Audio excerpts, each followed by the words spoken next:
మీ ఆత్మలను రక్షించుటకు శక్తిగల వాక్యమును సాత్వికముతో అంగీకరించుడి. యాకోబు 1:21.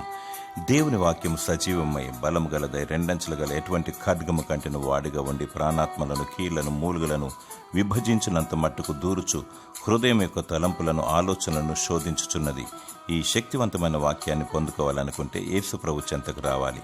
ఆయన చెంత నేర్చుకోవాలి. ఆయన సాత్వికుడును దీన మనస్సు గలవాడు.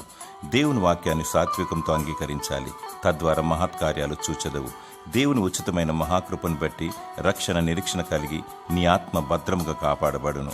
దేవుని శక్తిగల వాక్యాన్ని ప్రేమించు, వాక్యానుసారముగా జీవించు. ఆ వాక్యాన్ని అనేకులకు పంచిపెట్టు. పంచభూతములు లయమైపోవును గాని దేవుని వాక్యం నిరంతరం నిలుచును. ఈ వాక్యం ద్వారా పరిశుద్ధత కలుగును. పరిశుద్ధత కలిగి ప్రభు పునరుత్థాన దినము కొరకు సిద్ధపడి ఉండుము. దేవుడు నీకు తన శక్తిగల వాక్యమును అనుగ్రహించి నీ ఆత్మను రక్షించునుగాక. ఆమేన్.